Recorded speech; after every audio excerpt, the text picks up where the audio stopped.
Hello civil engineers, मैं राहुल कोहली आपका स्वागत करता हूं रीइंफोर्स के डिजिटल प्लेटफॉर्म पर।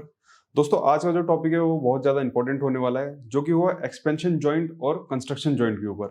आपने देखा होगा कि जितनी भी हमारी बिल्डिंग्स होती है और आपके ब्रिज होते हैं, उसमें जॉइंट प्रोवाइड किए जाते हैं। तो दोस्तों, वो क्यों किए जाते हैं, किस तरह यूज़ किए जाते हैं और कौन कौन सा मटीरियल लगता है, तो आज इस सेशन में उन्हीं के बारे में बात की जाएगी।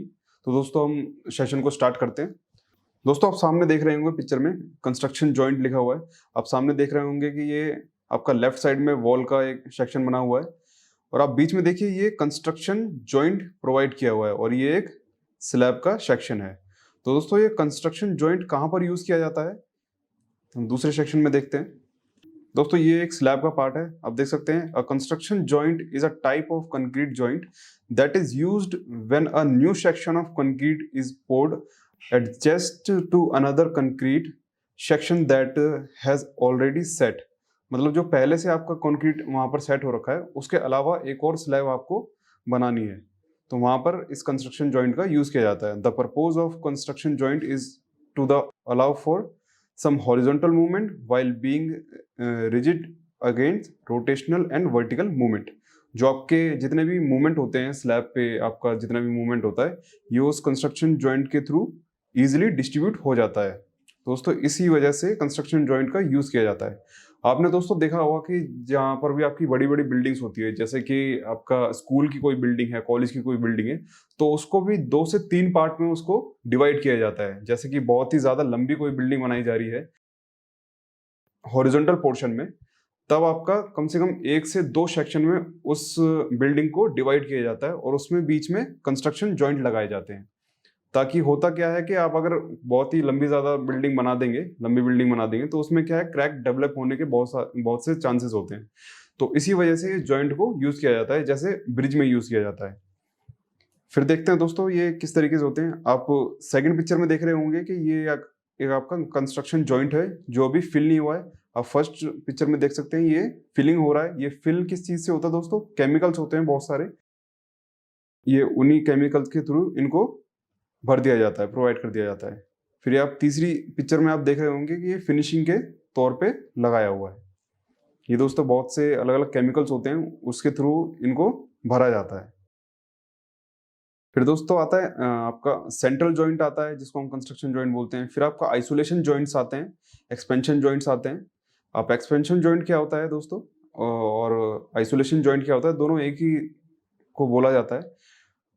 जिस जॉइंट के बीच में से एक और जॉइंट निकल रहा हो, उसको हम आइसोलेशन जॉइंट बोलते हैं। और कंस्ट्रक्शन जॉइंट और पोर जॉइंट आपको सामने दिख ही रहा होगा, जो आप ऑन साइड पर करते हैं। एक स्लैब कास्ट होने के बाद दूसरा जॉइंट प्रोवाइड करते हैं, उसको कंस्ट्रक्शन जॉइंट बोलते हैं और पोर जॉइंट बोलते हैं। फिर आता है दोस्तों एक्सपेंशन जॉइंट। अब दोस्तों, एक्सपेंशन जॉइंट क्या काम होता है, ये आपने देखा होगा कि जब भी हम कभी ब्रिज पर सफर करते हैं या फिर फ्लाईओवर पर सफर करते हैं, तो आपने देखा होगा कि जो हमारा वर्टिकल मूवमेंट में जो भी गाड़ियां जा रही होती है, तो हल्का सा एक दबाव लगता है। तो वो किस चीज का होता है दोस्तों? इसी एक्सपेंशन जॉइंट का होता है। इसको देने का रीजन क्या होता है, जितनी भी हमारी हॉरिजॉन्टल फोर्स आती है वो इक्वली डिस्ट्रीब्यूट हो जाए। आपने देखा होगा कि जब भी हमारे ब्रिज बनते हैं तो वो सेगमेंटल ब्रिज होते हैं, मतलब कि कुछ कुछ डिस्टेंस पे इस एक्सपेंशन जॉइंट को प्रोवाइड किया जाता है। तो दोस्तों, ये किस लिए यूज किए जाते हैं? जो हमारी हॉरिजॉन्टल फोर्स होती है उसको डिस्ट्रीब्यूट करने के लिए इस जॉइंट को प्रोवाइड किया जाता है।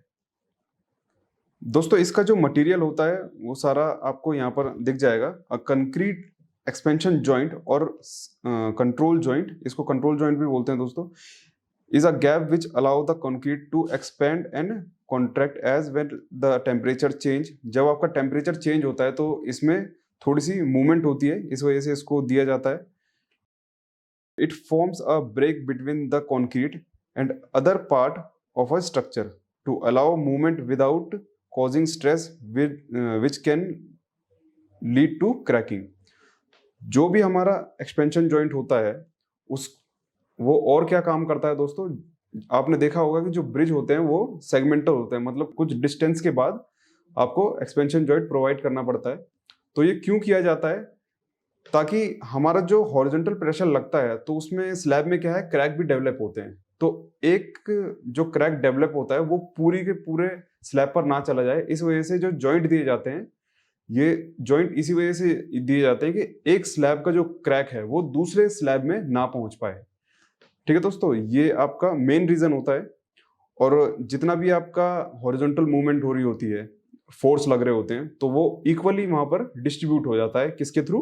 आपका एक्सपेंशन जॉइंट के थ्रू। क्योंकि व्हीकल आपके बहुत सारे आते हैं वहां पर, आपका 4 व्हीलर भी आता है, आपका हाईवा डंपर, ये सब भी आते हैं ब्रिजेस पे। तो क्या है, थोड़ा सा मूवमेंट होता है, तो ये उस मूवमेंट को कवर कर लेते हैं। आप दोस्तों यहाँ पर सामने देख सकते हैं, ये एक्सपेंशन जॉइंट का पूरा एक फोटो दी हुई है। यहाँ पर आपको आसानी से समझ में आ जाएगा कि ये इसी तरीके से एक्सपेंशन जॉइंट प्रोवाइड किए जाते हैं। सो आई होप दोस्तों आप लोगों को एक्सपेंशन जॉइंट और कंस्ट्रक्शन जॉइंट के बीच का डिफरेंस पता चल गया होगा। तो दोस्तों आपको अगर वीडियो अच्छी लगी हो तो लाइक कीजिए, शेयर कीजिए, सब्सक्राइब कीजिए। Thank you so much.